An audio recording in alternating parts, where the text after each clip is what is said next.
What is going on, Governors? Chisgule here, and today we're bringing you an update to the Legendary Commander tier list. That's right, we're going to rank every single Legendary Commander in the game across a variety of categories, including City Defense, Barbarians and Forts, Open Field Combat, Rallying Cities, Rallying Objectives, and Defending Objectives. So if you like Rise of Kingdoms guides, where we help you figure out which commanders are worth investing in, you should like and subscribe, because this is a list that we update regularly. Now, we're overdue for this particular update. Whole bunch of new commanders we need to talk about, including Zetian. We've got Alexander the Great updated pretty profoundly of our estimation of him as a commander. Edward is here. Tamaris is here.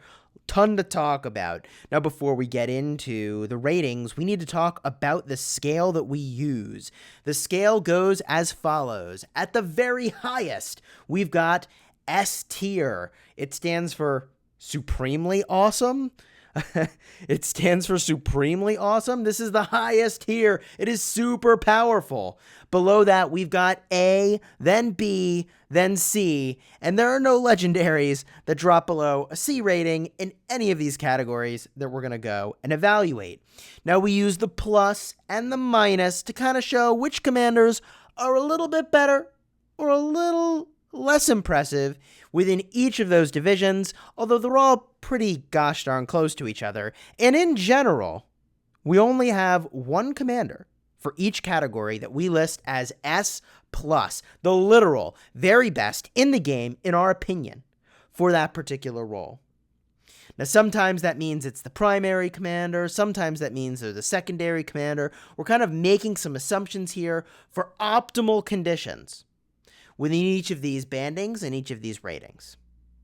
So, with all of that context provided, let's get into the first category, which is City Defense. And we're going to flash up on the screen those ratings we were describing earlier. There's a lot of interesting things that are happening here for City Defense. We now believe that the best commander in the game for City Defense is Zetian, taking that position from Constantine, who we bumped from an S+ down to an S. The reason we like Constantine and also Zetian as primary commanders is that they have the support tree available. The rage engine provided in that tree is absolutely insane. It's the thing that City Defense has always needed. So for that reason, we've bumped those commanders toward the very top of the list. They're followed closely by Yi Song-ye, who truly is transformative for defending really anything. And also Charles Martel, who we bumped up slightly in the ratings. You'll notice that Richard has bumped down to an A+, and that is because Richard has been countered by a number of commanders, including Saladin, who is optimized for hitting cities, by the way, and also Alexander the Great, who happens to be pretty stupendous at rallying cities. So for those reasons, we've bumped him down. The other reason is that if you've got a large number of troops, all that healing you're going to do is going to cause your hospital to overflow, which seems sort of like a problem. So overall, we're less interested in the healing plan, even though Richard still is truly a great commander to put on your wall. Let's get a look at the next category, which is Barbarians and Forts. Very little has changed here. Not a whole lot that I want to talk about. Genghis Khan is still on the list, but we've bumped him up a little bit higher because the rage engine is just so insane and he's got synergy with cavalry. Ethel Flood is making her way onto this list as an S. She's very, very powerful for rallying forts. Her AoE is really great for catching things in the open field, so you can add barbarians in to the pack for basically free. By the way that works is if you hit one barbarian, it happens to hit another one, then that will aggro onto you, start attacking, and it costs you no action points, and you'll get the kill for that. Barbarians and Forts has pretty much stayed the same since the last time we looked at this, so let's get into the next category where there is a huge amount of change, and that is the open field. Let's talk for a moment about none other than Alexander the Great. Because my goodness, did we underestimate this commander in the open field. Now, the last time we did a rating of this commander, we actually didn't have this second skill translated. We didn't know what it would do. The fact that it is reducing the healing effectiveness of the target that you hit by 30% is pretty stupendous. But that first part, a 10% chance to do 1,700 damage factor, is honestly just insane. It's almost as frequent as a primary skill attack, an active skill attack, without having a rage engine. It's like having an extra active skill. I mean, this commander is just insane. All 4 skills are relevant in the open field. The AoE debuff offered here is tremendous. The support to your allies in the open field is tremendous. The march speed is tremendous. This commander does everything you'd want in the open field, and we now reward them for that with the S+. What we did bump down slightly is our estimate of Khan. Khan we bumped down because, well, he's been dethroned by Alexander the Great. I still love the mobility of Khan. I still love the rage engine on Khan. Very powerful commander. I still use them in the open field, and you should too. Other commanders that we have bumped up slightly in our estimation include Mehmed II, Freddy, Constantine, and Ethel Flood. Here's why we've bumped up those commanders. Mehmed II has AoE, and we're finding more and more frequently that area of effect damage is profoundly important in the open field. For that reason, we do think commanders that have that are really valuable, even if they don't have extra march speed. In a similar vein, Freddy, we think, is really quite good in the open field, even though he's really kind of optimized for swarming cities, which makes no sense when you look at his skills. That's when you have all of his skills be relevant. Let's pull up Freddy real quick, by the way, as we talk about Freddy, right? It's this skill over here that really kind of holds Freddy back, but is also awesome in the open field, but totally irrelevant if you're rallying a city. So all that to say, because we don't care as much about march speed, I'm feeling like Freddy is perhaps a little bit better than we've given him credit in the past for open field battling. Constantine is great in the open field for, well, this active skill, which is giving all your allies a 10% damage reduction. I don't know if you saw my recent video. I'll put a card up in the top where we battled against Legends Gaming in the Ark of Osiris League, but my goodness, were there some crazy open field combats, and giving every army nearby a 10% damage reduction is just game-changing. So we elevated our estimation of Constantine and Ethel Flood for the same reason. Debuffing 5 targets just seems insane, and we saw so many targets clustered together in Ark of Osiris League that, yeah, I think you'll hit an upwards of 5 targets with that very generous arc that we find on Ethel Flood, more generous than any other commander except Yi Seong-Ye when expertised. Let's get a look at the next category, which is rallying cities. And my friends, we have seen a lot of movement in this category as well. Let's talk about the commanders that have bumped up. And otherwise, there's not a ton of change here. Alexander the Great, we've bumped up to an S. We did not think he was good for rallying cities. It turns out that he's phenomenal for rallying cities, in part because he's countering healing, in part because he's just got so many skills that are relevant. He is one of the more powerful commanders in the game right now, and I would not hesitate to rally a city. In fact, we'll put a card up in the top when our city got double rallied, and Alexander the Great was the primary. It was very effective, and you'll see that unfold in this video. The other commander that we elevated in our estimation for rallying cities is Khan.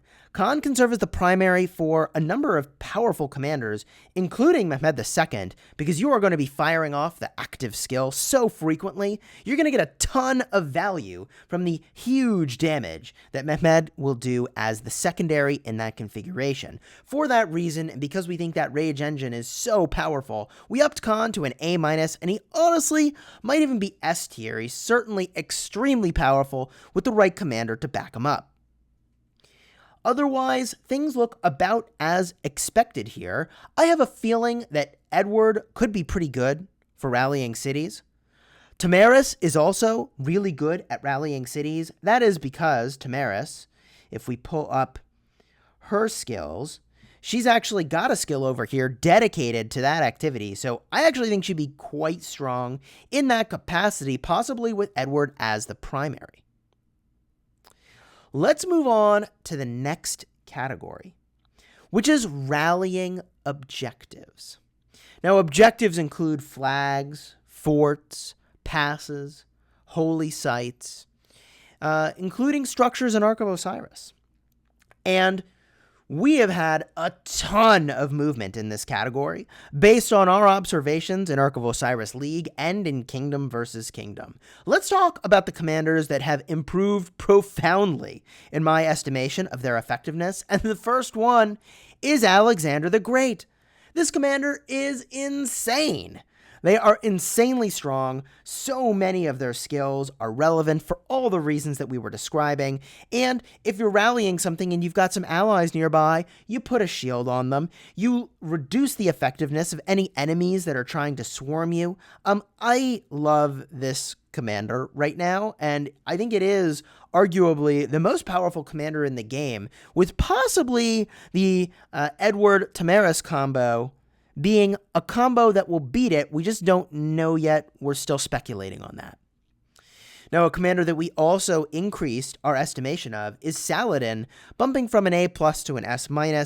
Man, the rage engine on Saladin, if they are the primary, is just stupendous. That is, of course, coming from this talent right over here, Rejuvenate, instantly restoring 150 rage every time a skill is used. So the active commander uses their skill, you get 150 rage. Then 2 seconds later, the secondary commander uses their skill, you get 150 rage. And before you know it, you've got your active skills firing off again. That is actually very, very strong. And we think that for rallying objectives, that is very powerful. Possibly even more powerful than a Khan primary. We've now also elevated our estimation of Richard I for rallying objectives. We've bumped him up to the S tier. Here's why. He pairs incredibly well with Alexander the Great, and Charles Martel has some really solid anti-swarm technology. 30% counterattack is no joke. The enemies that hit the rally are going to take an unbelievable amount of damage with those solo marches. We actually think that's very, very powerful. Plus, if you're rallying something where you're going to have dead troops, it sure is nice that you put a shield onto yourself, protecting you a little bit from some of the deaths that will ultimately follow. We think Charles Martel was a little bit underrated up to this point, and that's why we bumped him up. Now, a number of commanders we have decreased our estimation of, and that is in part because, well, relative to the other stuff that's available to you, we think that you can find some better options. We also feel like the meta has shifted a fair amount, and we'll talk about some of those things. First and foremost, we bumped Khan down from S+ just to S. We only have one S+ in each category for the most part. And so we've decreased our estimation of this commander slightly in order to make room for who we think is the new champion, Alexander the Great. We've also decreased in our estimation what we think of Richard I. Now, when you are rallying something, I really feel like you want to have a high amount of damage. That way, you try to take the structure before the enemy has a chance to respond. And the problem with Richard is that he prolongs a fight. And while he does have good anti-swarm technology, the healing is not what we want on offense. We want huge punch, so the enemy can't respond fast enough. So for that reason, we've slightly decreased our estimation of Richard from an S to an S-. In a similar vein, we have slightly reduced our estimation of El Cid from an S to an S-. He doesn't really have a lot of anti-swarm technology, and we find that's a thing we really need on a commander that's doing a rally these days. So he's, in our estimation, not as effective as he used to be. Now, two commanders got a huge kick down in their rating from the S- tier to the A tier. And that is Julius Caesar and Hannibal Barca. Now, there's a number of reasons why we've not been in love with a commander like Julius Caesar for rallying objectives, and that is in part because both the fourth and the third skills are completely irrelevant in that context. The thing that's really held on for Julius Caesar is this anti-swarm technology in the form of his second skill, and honestly, in the first skill, increasing your defensiveness. But overall, we actually don't think he was ever all that great, but you didn't have a ton of other options out there. He's the first commander you get from Mighty Governor, if that's a thing you're going for. So we don't think he's as good as he used to be, especially compared to all the other options that are available to you. In a similar vein, we really don't feel that Hannibal Barca is as strong as he used to be in this context. Again, because there are better options. I'm honestly getting a little bit worried about what role Hannibal Barca will be playing in the future in Rise of Kingdoms. For now, I do think there's a good spot for him as a secondary to Joan of Arc or Ethel Flood, with one of them bringing a rage engine to the party. But otherwise, I'm not in love with it. The debuff here is what makes this commander worthwhile in the open field. But for rallying an objective, I'm just not as convinced that they're as good, and perhaps that's in part because people are swarming these objectives a lot more than they used to. You can get those debuffs from some other places, and I think you can find general effectiveness in the form of having a single type of troop rather than a mixed army, which is the thing that Hannibal Barca really cares about to have maximum effectiveness. Now, we do think that Edward and Tamaris could play a pretty huge role in rallying objectives, which is why we gave them S and S- respectively, with Tamaris optimally being a secondary to Edward. We do feel that this could be a combo that displaces Alexander the Great, but until we see it in action, we're going to let him retain that title. Let's advance to the final category before we go to our overall ratings, and that is defending objectives. This is possibly my favorite category overall. Now, we have broken our rule for this category because there are two commanders that are absolutely insane. The first one we need to talk about is going to be a new commander. They're not even in the game yet. We haven't seen them in action, and that's Zetian. She could be absolutely insane with the talents that she has available, with the skills she has available.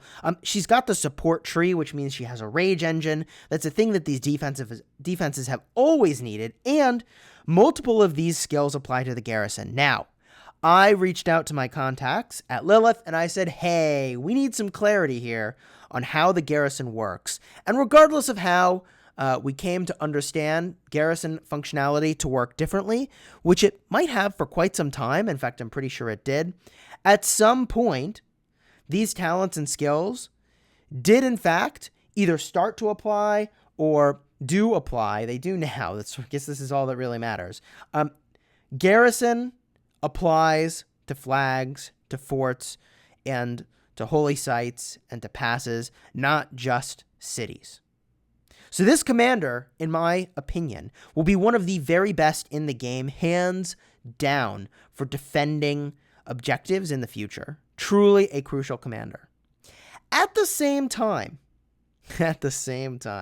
we had to leave Yi Song-ye on this list as an S+, because he completely changes the way you play, and that is because of this circle area of effect damage, and the fact that when you are defending a structure, any enemies that get hit by AoE will have 100% of the severely wounded die instead of going to the hospital. Even though they weren't hitting the structure, they just have to be near it. And so many troops make the mistake of walking near the structure. Sometimes it's hard to even know that the rally is happening on the darn thing because it's so crazy. The number of deaths you can get for free as the defender here is totally insane. We cannot remove this commander from the S+ category for defending, but Wu Zetian also belongs at that tier.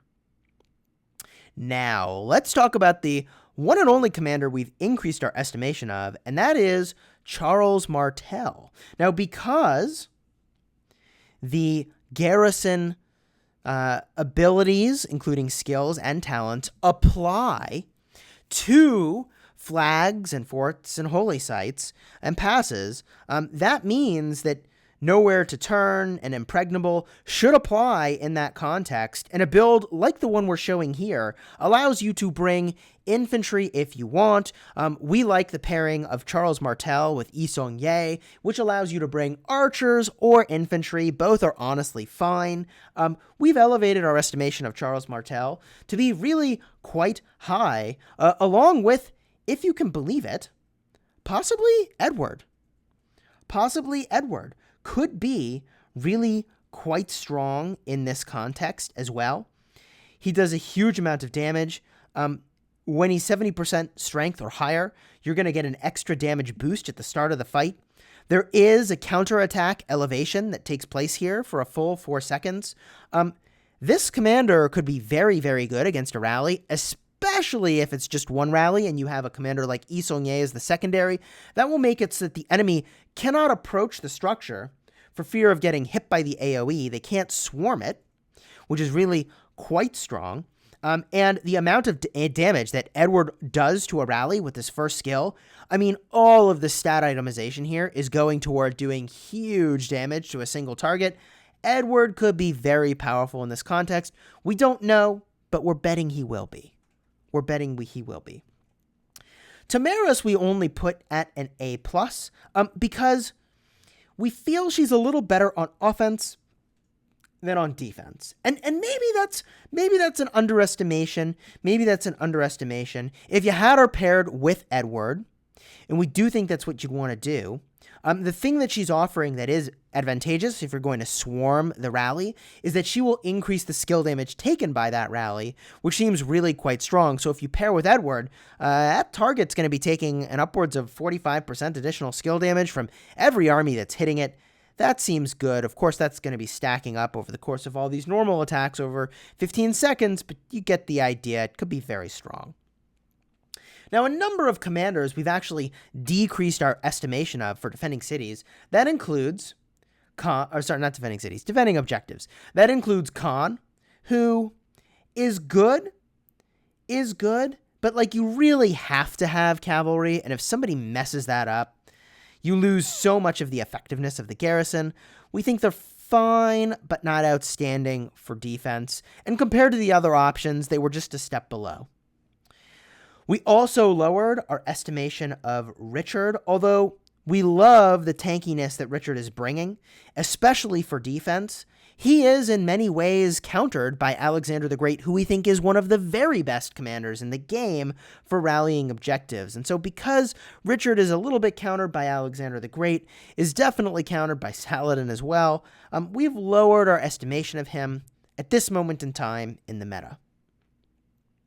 In a similar vein, El Cid has been less impressive recently compared to other commanders that are available to you. We do feel that Edward probably does deserve an S. Charles Martel does deserve an S, but we don't think El Cid is at the same level as those commanders. We've bumped them down slightly. Now, there are two commanders we had way overrated in this category. That includes Julius Caesar, who we've seen fall many, many times on defense. And somehow we had Hannibal Barca way overrated in this particular category. Perhaps because they've got AoE, but man, I would not use them. No. The only situation in which they could be okay for defending an objective might be in the Ark of Osiris, because theoretically you should still trigger Expedition because you're not on your own alliance territory. That is probably the only context in which they're just okay maybe for defending a structure. Overall, we didn't think Ethel Flood was worthy of a particularly high mention, and we didn't give Constantine a particularly good rating in this category either, even though he is a garrison commander and could be quite strong. He is hard countered by Alexander the Great, who is one of the better attackers in the game. That is in part because of the attack reduction. That is also...